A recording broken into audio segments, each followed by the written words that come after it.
I got an email from a friend a couple of days ago, and the email was titled, "Oh my God, you have to send this to your clients."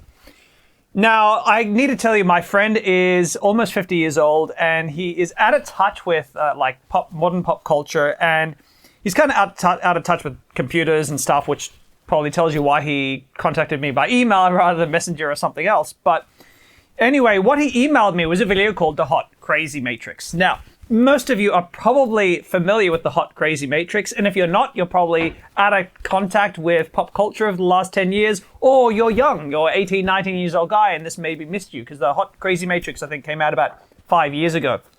Anyway, the Hot Crazy Matrix was this video of this guy giving what looks like a serious lecture, a scientific lecture on, the relationship between how hot a woman is and how crazy she is, and like where you should find your ideal women, and where what kinds of women you should avoid. And it's really humorous, and I highly recommend you have a look. Don't watch it if you're going to be sensitive about gender issues, because yes, this is it's a little bit sexist, but it's funny to have a watch. I'll link to it down in the comments below. But watching this video again, I hadn't seen it in a few years, really made me realize there's some actually really great education to pull out of this if you want to understand women. Because, why is it that we laugh at this? We laugh at it because it feels like there's some truth to it, right? And so what's going on here? Why is this Hot Crazy Matrix thing existing? How can that help us understand women better so we can interact with, flirt with women, and maybe learn to attract them more effectively? I think there's some great teachable stuff here. So, to revisit an old gem and maybe learn a little bit more about women and how they operate and what their world is like, keep watching.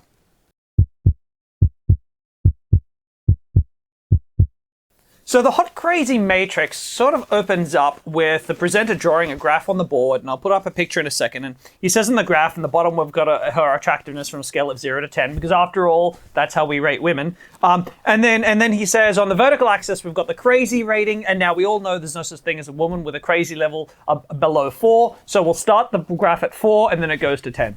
And that's a kind of a funny, haha moment.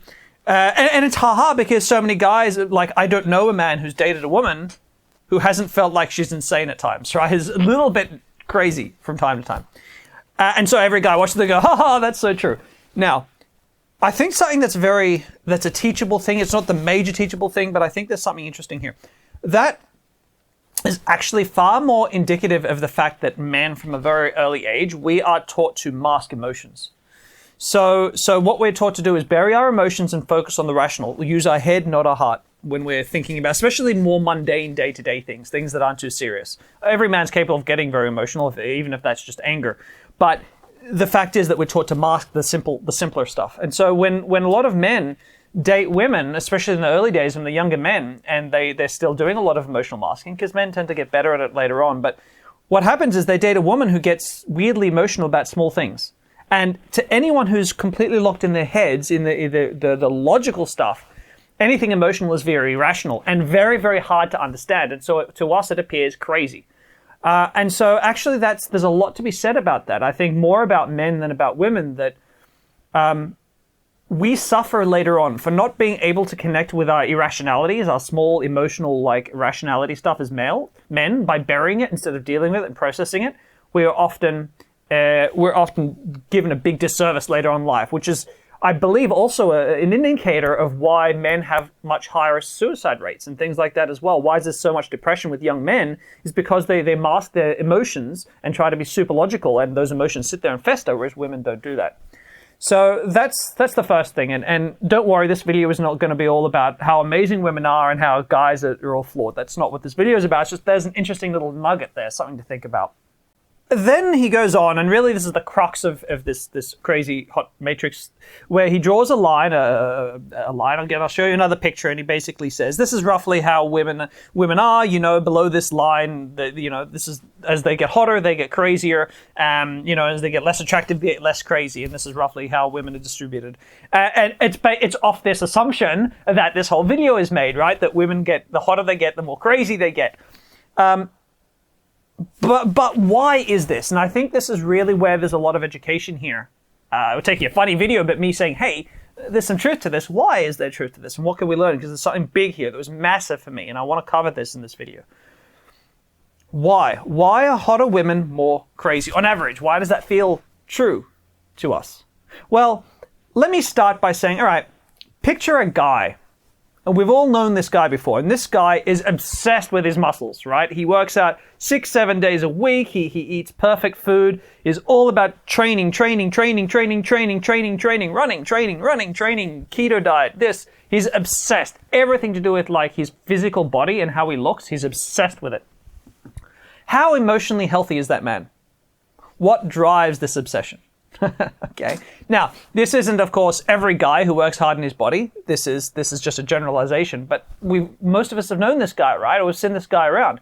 He's not emotionally well put together. He's this need for approval for his body is fueled by something. It's fueled by something unhealthy. Generally something from his childhood that he's trying to prove to someone or prove to himself, right? It's exactly the same this thing that's going on for women. So if you take a woman, and actually I should say, we have to be careful to distinguish the difference between a woman who is genetically really gifted and a woman who works really, really, really hard obsessively to look hot. There is a difference between the two, right? That is an important difference. Because there are also many women who work super hard to look hot. And it is actually really easy for a woman who's relatively average, very average looking, as long as she's in okay shape physically with her body. It's relatively easy for her to look amazing with a little bit of hard work on her body and her face and makeup and how she dresses. And so then you ask the same question: how emotionally well balanced is this woman who works super hard to get male approval? How emotionally well balanced is she likely to be? What's fueling that, right? And then we say, well, actually, very similar kinds of things, like daddy issues, problems growing up, needs approval from men that she didn't get as a child, neuroticism, narcissism, all sorts of other things that are going on at the same time is very often fueling this. And it's very easy as men to get fooled by this process, because if we see a woman who is, well, first of all, makeup can do wonders, but more than that, if we see a woman who is dressed very provocatively, very sexually, right? In other words, that we feel like we can mentally undress her better, we rate her as more attractive. Then if we see a woman who moves and behaves flirtatiously, provocatively, in other words, they feel more sexually available, their attractiveness goes up. So you get this whole world, this whole culture, and it's not all women. This is really important to point out, but it's a culture that does exist, of women who they are desperate for feedback from men, for validation. And so they do all these things. They dress provocatively. They act provocatively. They work so hard on how they look. They cannot just go to a bar or club just looking nice. They've got to look fantastic. And so as men, we easily get fooled by these women, right? Because we go, wow, the club is full of really hot, amazing women. We're actually ignoring all the women who are just genetically attractive because we're focused on all these women who look sexually available because they've worked damn hard to look sexually available. And all these women are, in fact, not all, 95% of them are neurotic, narcissistic, emotionally unhealthy, trying to deal with some stuff of their own. They're dealing with it in an unhealthy way, trying to get male validation. And so this really fuels this hot, crazy matrix thing that we've got going on. And so it's not that genetically attractive women are more crazy, because that's bonkers, that's crazy, that's absolutely not true. But it's just that we focus on the wrong, I'll talk about this more later, the wrong kind of hot, right? Because we get easily fooled. And so those women who are just generally attractive get overlooked for the ones who work too hard. But wait, there's more reason for these women to be neurotic and crazy. It's based on the idea that women who are let's say a 7 out of 10 attractiveness versus women who are a 9 out of 10 attractiveness, the women who are a 7 out of 10 get approached more often because they feel more approachable to men, right? They're less scary to approach. So then you've got this woman who's worked super hard to look as hot as humanly possible, and she knows that this other woman who's a 7 out of 10 is less attractive than her, has put in a lot less work, and yet men seem to like that woman more. That will make an already neurotic woman who needs male approval, that will make her even more neurotic. That's going to drive her even more crazy and make her be even more emotionally irrational in her behavior patterns. So that's at play as well. But wait, there's more again. See, especially narcissistic people. Now, I've mentioned this in previous videos, but narcissism is not a case of high self-esteem. It's a case of really low self-esteem that people constantly look for external validation to get approval for. So what they do is they work really hard for external approval because they've got no internal way of boosting their self-esteem. And so Very common for narcissists to drag down their competition so that they shine the brightest. That's a really normal thing to do. A great example is Arnold Schwarzenegger when I know he's not a woman, but he's a guy who was obsessed with looks. He would go into competitions, and what he'd do in the big bodybuilding competitions is in the weeks beforehand, he'd go to one of his biggest competitors and he'd say, "Oh, you've injured your leg over the off-season. That sucks." And the guy would be like, "What do you mean?" And he'd say, "Well, I can just see that your left leg is a lot smaller than your right. I assumed you'd injured yourself. That really sucks, man." And the guy now will just constantly obsess over his left leg, and he'll get jilted, right? He'll throw him off his game. And this kind of psychological warfare happens a lot amongst this culture of women who are obsessed with how they look and trying to get male approval. They're constantly needling each other and trying to pull each other down, and trying to play head games, head battles with each other, right? To make each other more neurotic and break down. And this hurts each other, right? So that makes them further more crazy, more neurotic. And this whole culture, this is what often happens to models. Now, a lot of guys who have dated models in the past will attest, and I can attest as well, that models often have a really shaky self-esteem. And that's not fair, because a lot of models are certifiably attractive, right? Shouldn't have that low self-esteem, but because there's this whole culture environment of women trying to pull you down and make you feel neurotic about yourself and all this stuff going on, you can never look attractive enough, never look young enough, all this. And then a culture of marketing and advertising making you feel, women especially, feel not good enough. It's happening more and more with men now, unfortunately. So you'll find this trait more and more with men focusing on their bodies super heavily. Now, I got to say, by the way, there's nothing wrong with trying to look good. If you're a man or a woman, taking pride in your appearance and working to look good is a very healthy thing. When it becomes unhealthy, when it becomes obsession, and that becomes your main form of value that you're trying to get across to the world. But yes, these things are very unhealthy, and this is what creates the hot, crazy matrix. Now, what is the teachable thing here? Why do I think this is so important for you guys to know and be aware of? And that's this. There has been a huge amount of pain for men who have gone out and they're trying to learn to flirt and date women, and they've ended up with these women because they're focused, even as once you're 18, you go out to clubs, you see these hot women in bars and clubs, you're like, that's the kind of woman I want to date.